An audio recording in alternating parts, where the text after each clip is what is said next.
সুপ্রিয় দর্শক, উত্তরে কৃষি চ্যানেলের পক্ষ থেকে শুভেচ্ছা এবং অভিনন্দন। সুপ্রিয় দর্শক, আমি যে জায়গাটা অবস্থান করছি এটি একটি আখ ক্ষেতের বাগান, যাকে আমরা গ্রাম অঞ্চলে কুশারি বলি।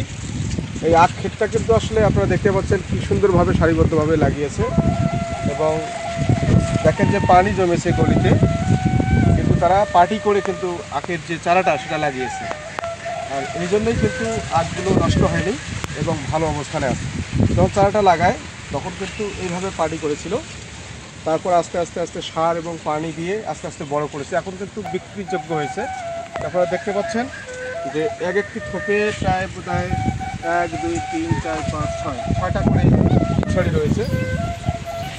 এটা 2 কালার রয়েছে, এটা হচ্ছে লাল কালার, এটা হচ্ছে সাদা কালার।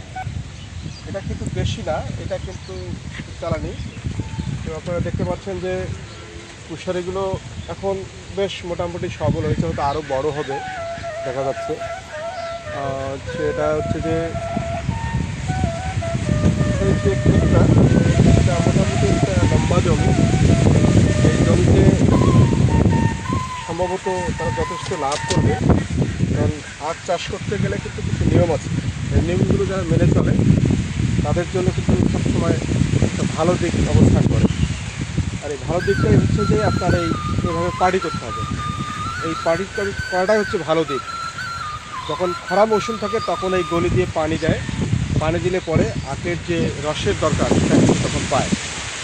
আর এখানে জৈব সার বেশি ব্যবহার করা হয়, রাসায়নিক সারের চেয়ে জৈব সারটা আখের প্রয়োজন, সেই জৈব সারটা কিন্তু তারা প্রয়োগ করেছে। আর এই জন্য কিন্তু আখ ভালো হয়েছে। তো এখন বৃষ্টি এসেছে মনে হয়, আমরা আর বেশিক্ষণ এখানে থাকতে পারবো না। যাই হোক, চালিয়ে যান। এই আখ চাষ যদি আপনি করতে চান তাহলে এই যে ভিডিওটি যেভাবে আমরা সেভাবে যদি আপনি করতে পারেন তাহলে কিন্তু আখ চাষ আগে এসো। আখ চাষে প্রচুর লাভ। 1 বিঘা বাড়িতে প্রচুর আখ উৎপাদন হয় এবং সেই আখ থেকে আপনি প্রচুর অর্থ উপার্জন করতে পারবেন। ধানের চেয়ে কিন্তু আখে অর্থ বেশি আসে যদি আপনি সেটা ভালোভাবে করতে পারেন। আধুনিক পদ্ধতি করতে হবে, আপনার যে আগের মতো করে করলে হবে না।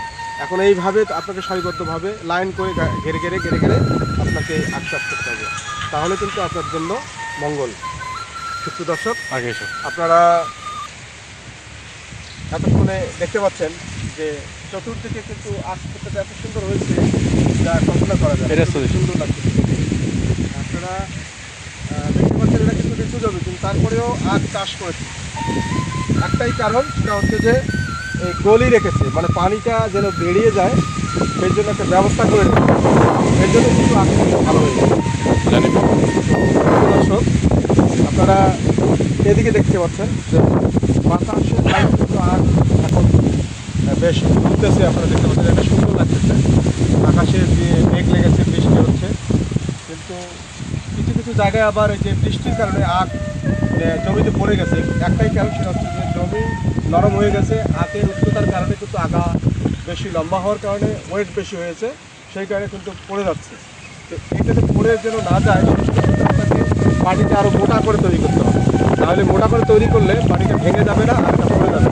এই পরামর্শ যদি আপনি করে থাকেন বা এই দুটি পরামর্শ নিয়ে যদি আপনি কাজ করেন তাহলে আপনার আর্থিক ক্ষতি হবে।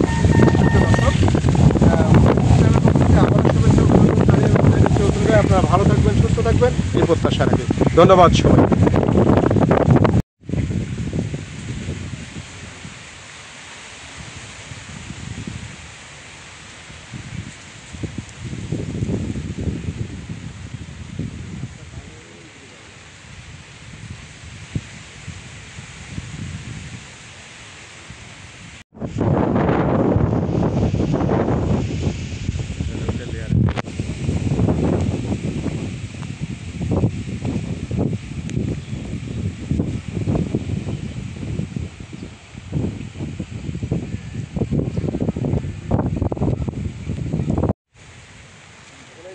পুরাটা এনে না ওই জায়গাটা ক্রস করে ওই জায়গায় পড়ে গেছে।